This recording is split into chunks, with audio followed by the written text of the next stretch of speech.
Welcome to the Speed League podcast from Southern California. I'm Kelly Hansen. Supercross from Denver, second to last round of the series. We're talking about the race, our fantasy matchups on speedleaguefantasy.com.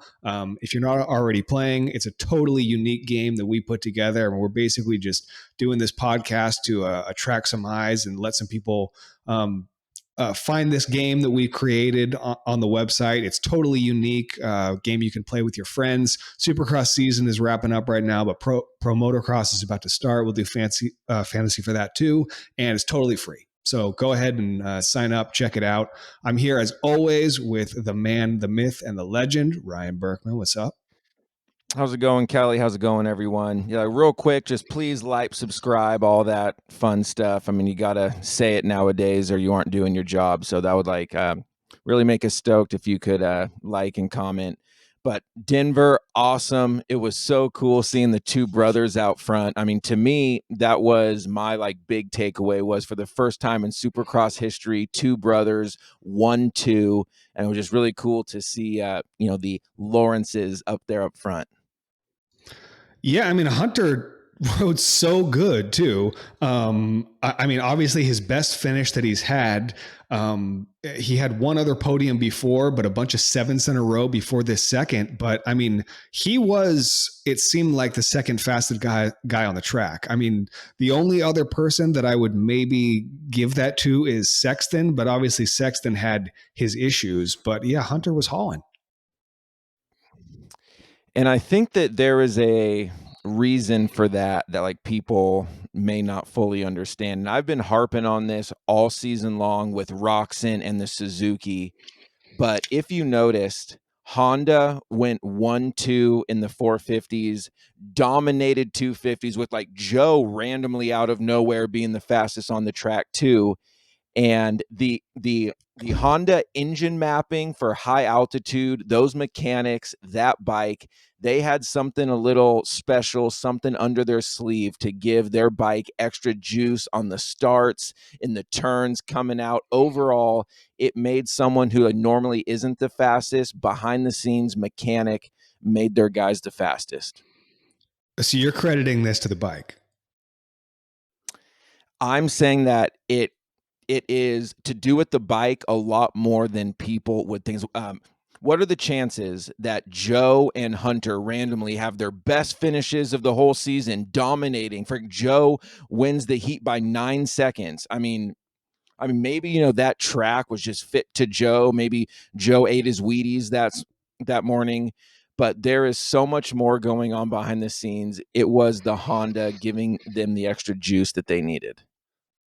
Joe Shimoda, I think, was the most outlier finish. Hunter, I'm not discrediting the bike. I'm sure they were doing some good things, but I mean Hunter, I ascribe more to just Hunter's progress. I mean, he's been progressing really well throughout the season, and I mean, just seems like he's riding really well. Yes, but I mean, if you look, yes, he's got one podium before this, but he's been statistically nowhere near right on Jet's ass all season. And you just have to think that it is just a little more than, Hunter's the second fastest. Now Hunter's going to be battling for podiums every week. I think once they come back down to reality, back down to, elevation, I think Hunter's going to be right back there in the 6th or 7th place. And that's still where I would predict him next week in Salt Lake. I mean, I'm not saying, that's not true, that he's not going to be back around there, but I don't think it was just because of the bike. I think that Hunter has had, it's funny that the whole season is so overshadowed by Jet that, I mean, this is Hunter's rookie season too. And it takes rookies a long time to acclimate to this class, the bigger bikes, the faster guys. And I mean, this is kind of typical for someone who's a really good rider who's coming into the class and trying to find his speed and consistency and stuff like that. I mean, this is not too out of character. So I want to give Hunter a lot of credit. Bike, I'm sure, was great. I mean, Honda's obviously killing it right now, but a really good ride for Hunter. I have a question actually about Hunter. Do you think that he could have fought Jet more if there wasn't championship implications for Jet.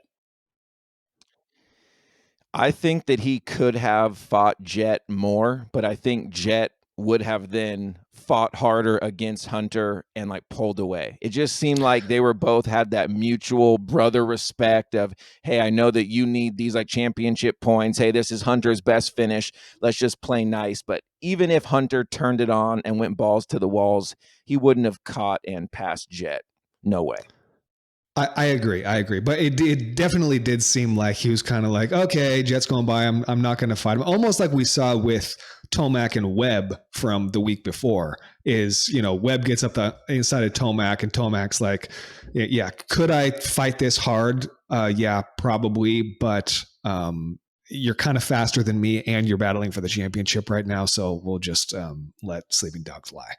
But yeah, so obviously Jet now in a commanding position for the championship. Poor Webb, dude. Webb, Yeah. did it look to you like he was like about to cry on his like podium interview? Yeah, and I'm sure that he's taking this so hard to be so close and to just have, a like stupid injury, have that ripped away from you. And it seems like all the top dogs that were battling with Jet, I mean, like Tomac had a terrible night. I mean, overall, he was like crashing all practice, crashing in the race. It just seemed like he had an off night for like whatever reason. In Sexton Denver eats shit. too. Yeah. Home race for Tomac. I think you had him picked as your podium pick. Went down out of, I believe, second place right at the beginning of the main. That was a bummer for Tomac. Yeah. And like Webb hurt. I mean, Sexton crashing, it just seems like it's just going all a little too perfect for Jet. And you heard that he now tied Chad Reed for the most races won in his rookie 450 season. So that's really exciting. And like, quite honestly, I think that we are witnessing a history in the making. I mean, when people talk about, seeing Michael Jordan's rookie year or, Tom Brady's rookie year, even like Ricky Carmichael, we are witnessing greatness. And I think that Jet is going to keep on getting better and better. And like, that's the scary thing is that Jet next year going to be that much more experienced, that's that much faster. I don't see who is even going to give anything to Jet for these next coming years.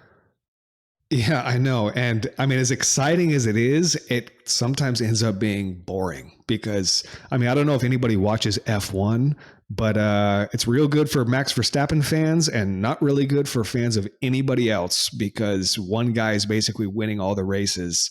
And we're starting to approach that right now here. I mean, we're already basically there where if Jet gets the whole shot, I mean, what odds Over. would I have to give you on Jet not winning that race?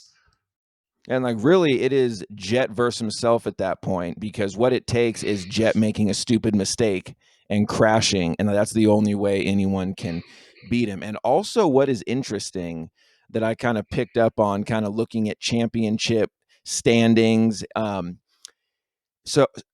so this is happening actually in like a lot of sports right now, not only Supercross but in basketball is that foreign born riders are kind of sticking it to the like USA homegrown guys. Now, obviously, I bleed red, white, and blue through and through, and I, love my country.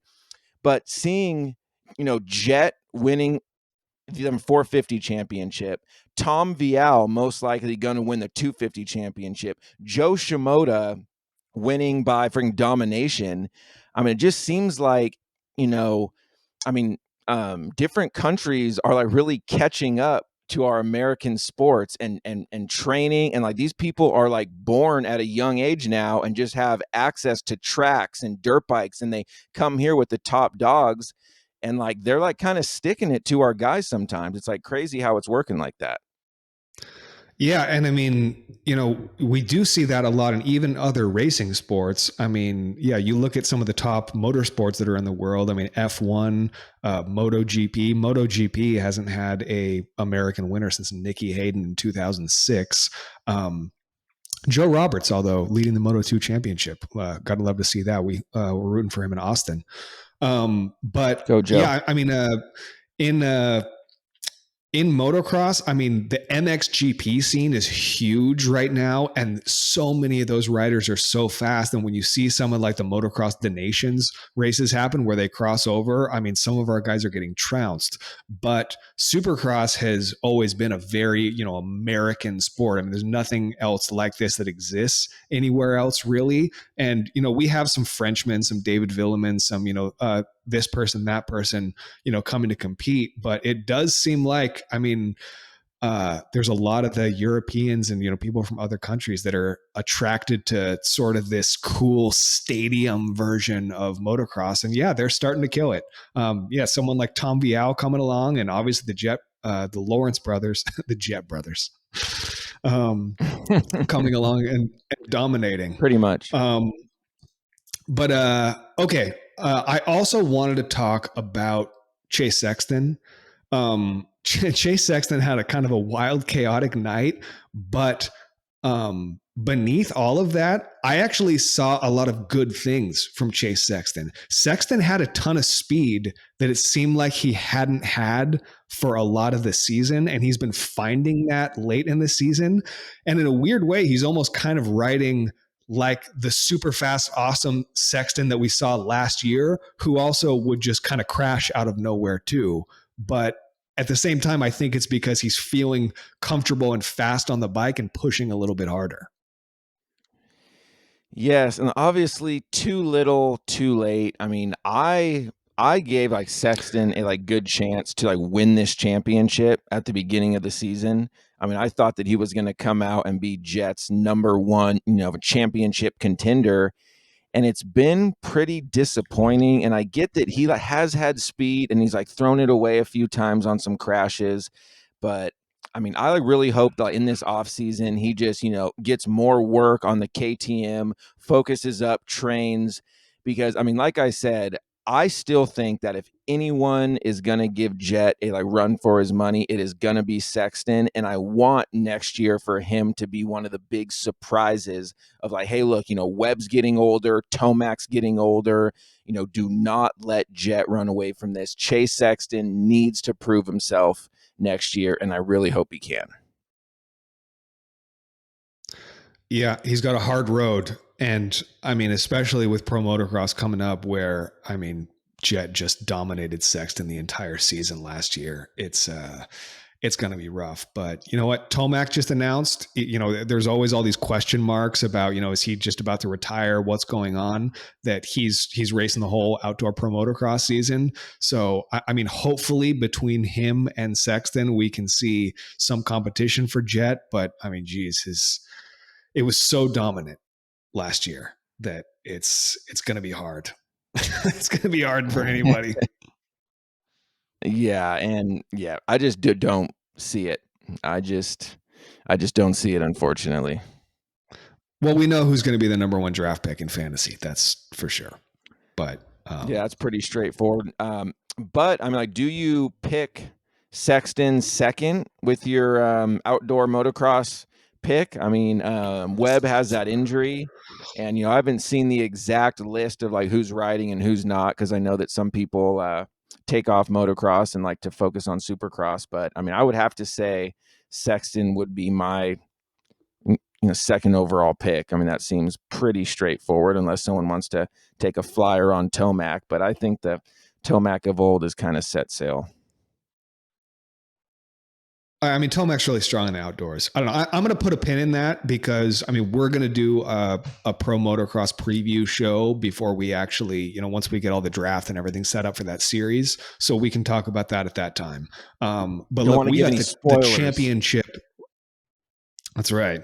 We got the championship of fantasy Supercross coming up next week. And I know there's a lot of talk about, the championships for the actual Supercross series. Obviously Jet and Tom Vial look like they have theirs pretty wrapped up. The 250s is tied on points. That's going to be a thriller, but the real important championship is the one that's happening in Speed League Fantasy between me and Holshock.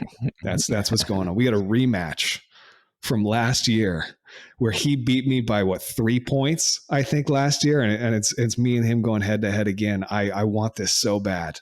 And it's coming on literally the day of my wedding. We talked about this once before on the podcast, but we booked our wedding venue like a year ago, and I didn't realize at the time. I mean, I don't even know if the Supercross schedule for 2024 was out yet when we booked it, but literally my wedding is happening on that day. and I sent you the picture today of my fiance Deb with her shoulder injury 5 days before the wedding, arm in a sling. Yeah, you like kept on saying our wedding. It is not mine and Kelly's wedding, just to clear that up. I am happily married to a woman, and Kelly is also marrying a woman. So me and Kelly are not getting married on the 11th. But yeah, like, so like, what exactly happened? Thanks Not for that this is like clarifying super. that. Yeah, yeah. I was like, someone's gonna be, what kind of podcast is this? But like, real quick, Okay, not so what yeah. happened to like She was Debbie? playing soccer.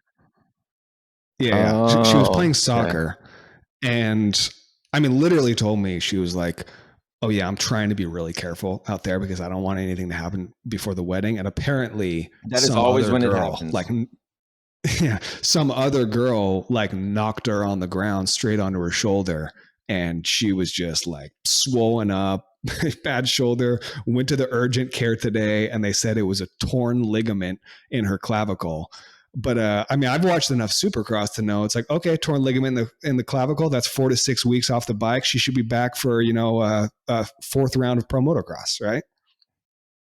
Cody Schock had a freaking broken clavicle and came back and got fourth. So I don't want to hear any excuses during the first dance. Exactly.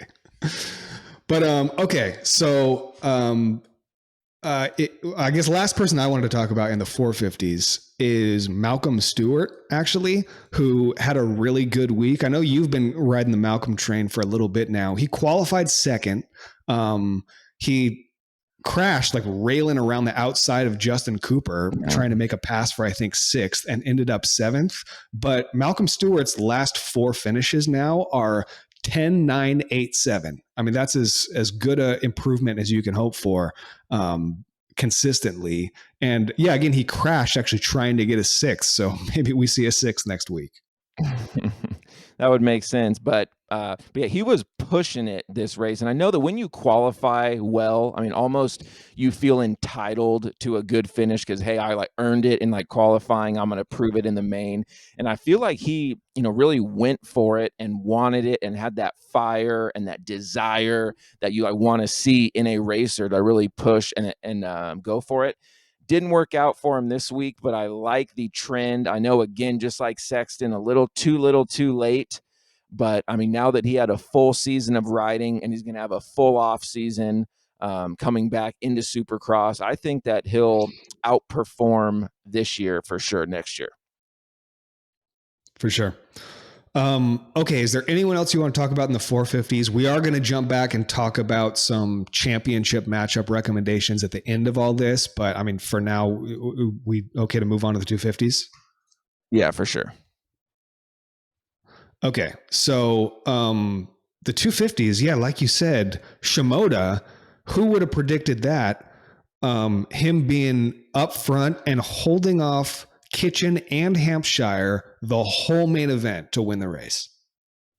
Yeah, I mean, he had one of those Jet Lawrence nights where he, comes out and like whole shots in the heat, dominates the heat, comes out, whole shots the main, dominates the main.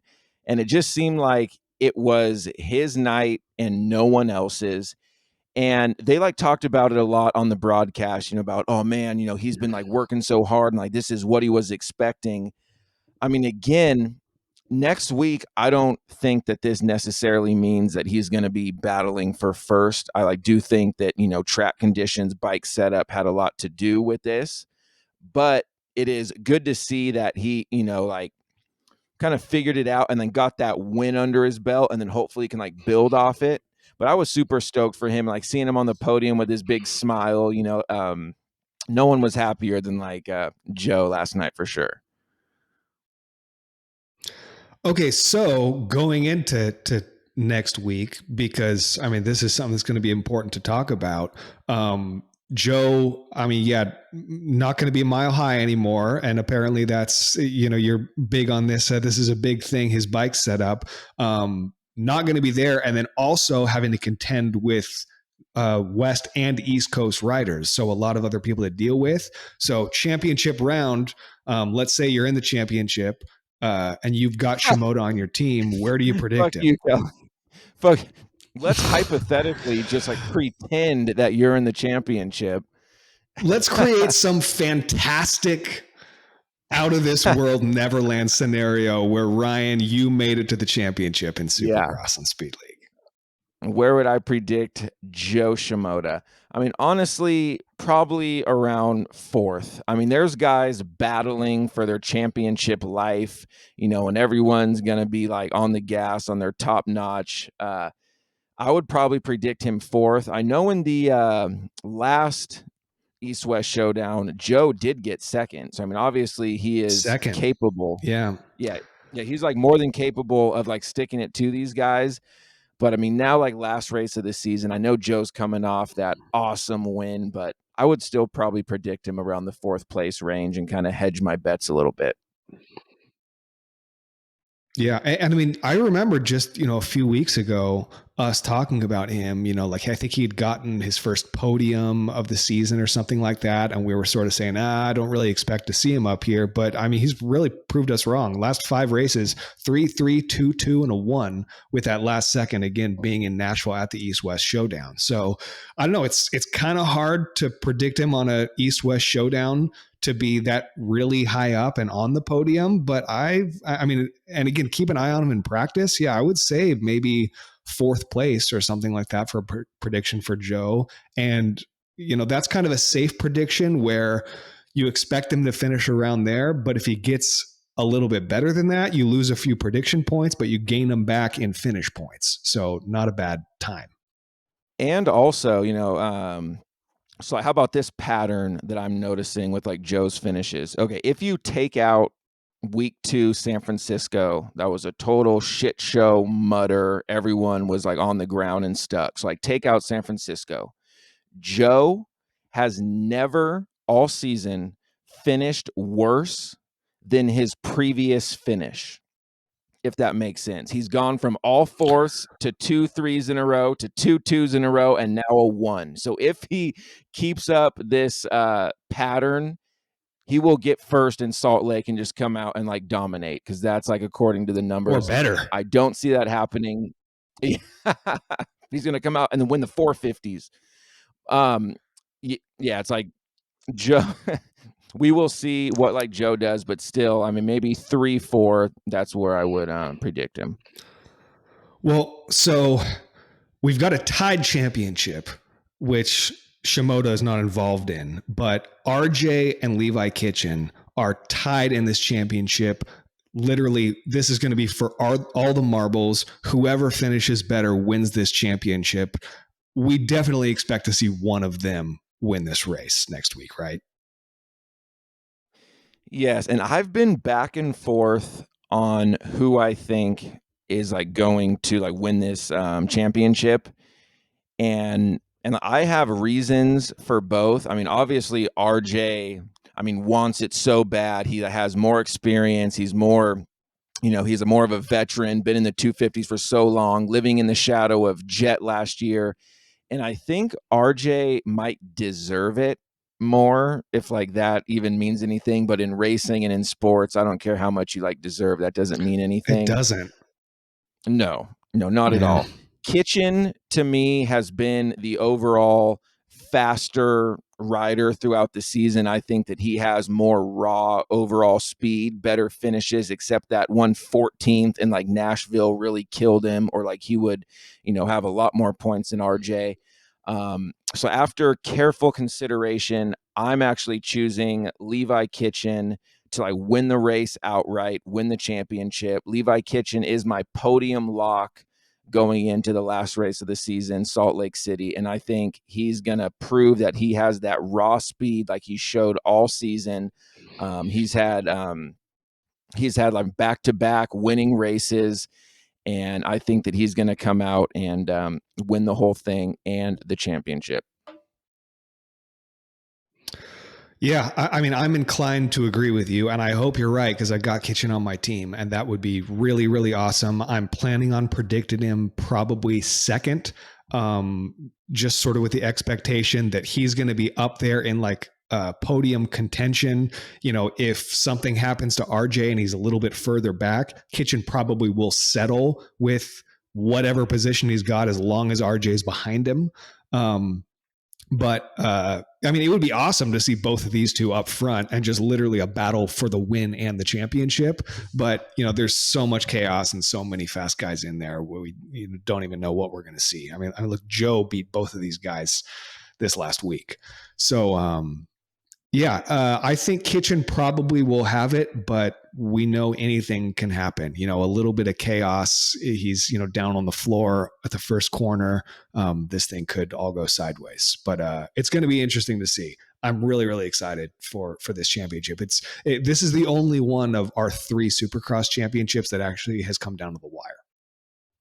Yeah, that's the best when it actually means something. You know, nothing's worse than the like, you know, championship guy just like coasting around in eighth place because that's all he needs, and he's just trying not to get 17th no matter what. You know, and it like does kind of create some like interesting scenarios. It's like back when you know, like Dungy and like Tomac were, you know, semi close in the like championship, but it's like okay, you know, as long as Dungy gets 12th or better, he like wins like the championship. So like, you know, freaking Tomac kind of comes up on him and kind of trying to take out his front wheel and stuff and kind of riding dirty.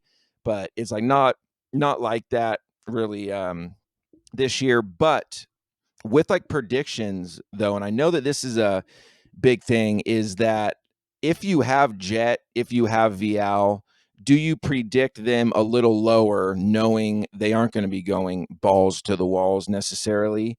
And I think that at least with Jet, I think that Jet still, even though he like doesn't need the win, he's going to come out and just, you know, win the race and go out championship winner, race winner. No one can mess with him. So I would still honestly predict Jet first next week. I don't care what like anyone says. You're probably right. And yeah, predicting Jet in a second place doesn't make a lot of sense. But yeah, I mean this championship round, you know, we when you're playing fantasy, it honestly throws a wrench in plans a lot of the time because a lot of the times the people that made it to the championship matchup, their fantasy team is filled with riders that are, you know, the top championship contenders and possibly even people that have, you know, basically locked up a championship but haven't mathematically confirmed it yet. And a lot of the times those guys will hold back a little bit on the final round because they're just doing just enough to win the championship and not put themselves at risk. So, yeah, Jet is riding so comfortably that, I mean, you definitely expect him to just go try and get that whole shot. And then if he's got the whole shot, I mean, even if he's chilling, he might win that race. So I'd probably agree. Tom Vial is definitely someone I would dial back predictions on because he's got a nice championship lead, doesn't need to do much in order to actually win that championship. Maybe even as far back as like a seventh or eighth for Tom Vial.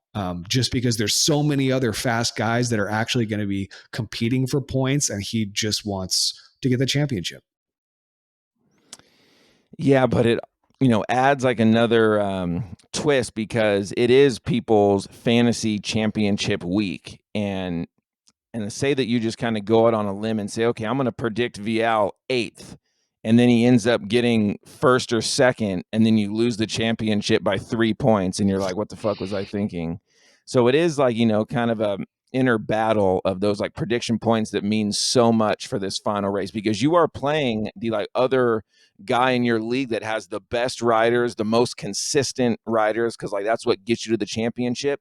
So really, a lot of times these final matchups come down to 2, 3, 5 points, which is ultimately prediction points.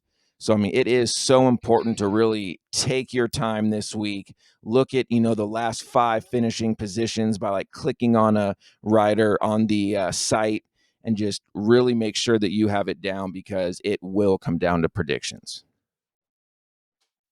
Yeah, I mean, this is where the rubber meets the road on are you good at playing fantasy supercross? Because, hey, you've made it to this championship round, and a big part of this game is getting points based on predicting your riders and what place they're going to finish. And yeah, you predict Vial further back in eighth or something, and he gets better, and you lose some prediction points. But this cuts the other way too.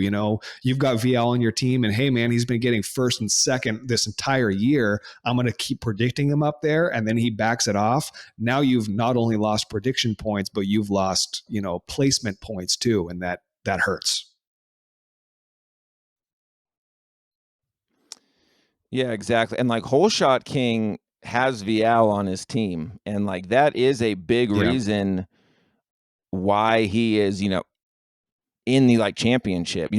I'm, like, curious, and I wish that we, like, had these stats, and I'm sure that maybe we could code something in there at some point, but I'm curious that, like, what percentage or, what's the highest percentage of a certain rider that is in the championship matchup? Like, I know that fantasy football has those stats. I play a lot of Yahoo Fantasy Football, and like they'll have stats that say, oh my gosh, like this is the like number one player in the whole fantasy league, where like 90% of like championship matchups have this player. And like I wouldn't be surprised if Vial is the like top guy, because like someone like Jet Lawrence, I mean, obviously he's been dominant, but you picked him first, and then you didn't pick again for like 8 more picks, so your team isn't really stacked. But if you have someone like Vial that wasn't supposed to do so well and is now going to win the championship and has been super consistent, that is the diamond in the rough that you're looking for when you draft. And I bet that he's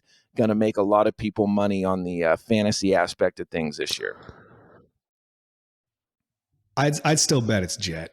I mean, that didn't work out for our league. Our guy with Jet in our league hasn't made the championship, but I mean, Jet's just scoring so many points, and Vial is a 250 guy. He's not only not winning as consistently as Jet is, but obviously in the 250 regions, you only get points for Vial half the time, whereas Jet's getting it all the time. So I'd be willing to bet that guy is still Jet. I mean, just the amount of points he's been raking in this season is huge in fantasy.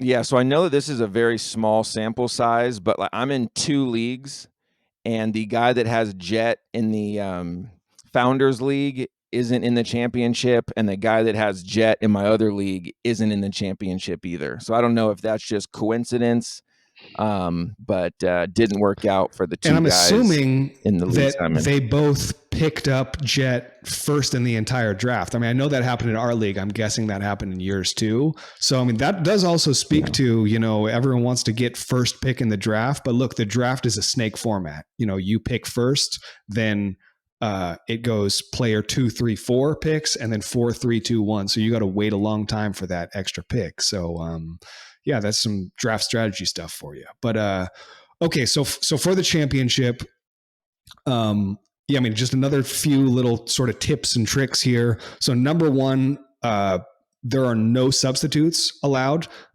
Generally, every week you have the ability to substitute in a rider for someone who might be injured or something like that. We don't allow that for the championship because someone's just going to bogart a bunch of riders and not allow someone else to have them. So add drops only in the championship because this is the last week, and then also this is an East-West showdown round. So again, really high scoring because normally you're just going to have your four 450 guys and then your 3 250 guys from whatever coast they're racing on. But just like the last showdown round, you've got both coasts of 250s racing this time. Adjust your predictions accordingly because someone who's normally getting 6th or something like that has a lot more riders to contend with, and they're going to be finishing further down. And everyone is not going to get all their riders into the main event and the 250s guaranteed. There's just not enough. Yeah, but but most likely, if you're in like the championship, barring some crazy crash, it's going to be the 2 losers in the consolation matchup that aren't getting their like 250 guys in. But yeah, I'm like, good luck to everyone. I like hope that whoever has like put the most effort and time and blood, sweat, and tears into this ends up winning. It's always cool when that happens. So I wish everyone the best in their championship matchup.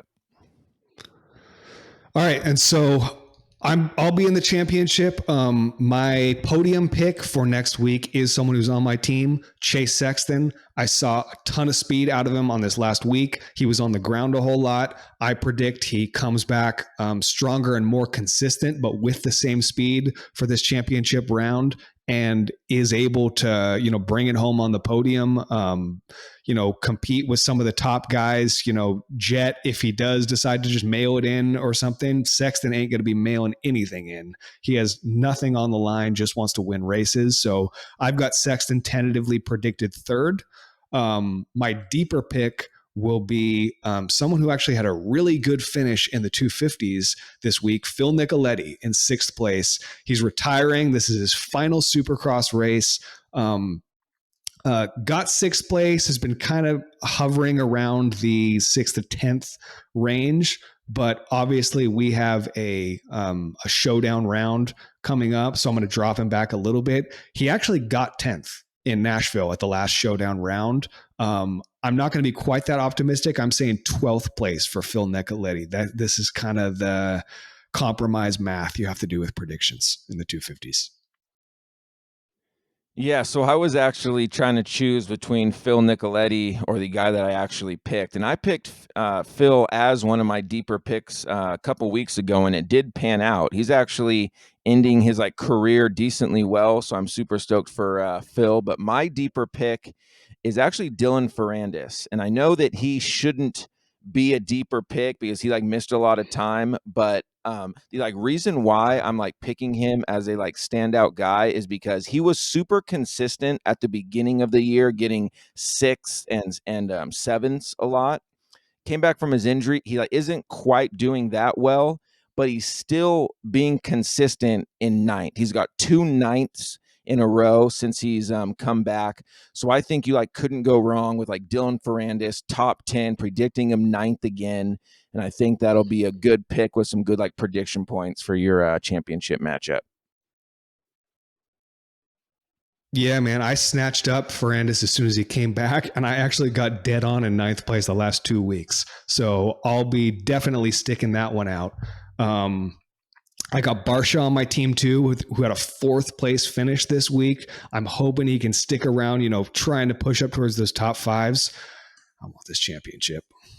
We're going to see what happens. We'll definitely be watching race day live, qualifying from the groom's suite at the wedding. Our podcast may be a day late or so because I am getting married, but don't think for a second I'm not thinking about Supercross when I'm saying my vows. Me too. I'm going to be up there, and it's all Supercross that day, but I guess I'll let you ruin the championship for me, but no big deal. But I think that's all that we have for this week. I'm super stoked for the final race of the season. And again, like Kelly said, we're moving right into outdoor motocross. So I hope that everyone in your league, love fantasy Supercross so much, you could move right into the outdoor season, draft your team, and hopefully kick some ass. Yep, the league signups are open. So if you go to your dashboard page, you can create your league now. The draft will be made available when we get a little bit closer to the first race, just so we have the most updated information. But that being said, that's all we got. Good luck in your championship. May the best team win, and talk some shit. There's no better bragging rights than dominating your Speed League Fantasy Supercross Championship. We'll see you after the next one. Peace.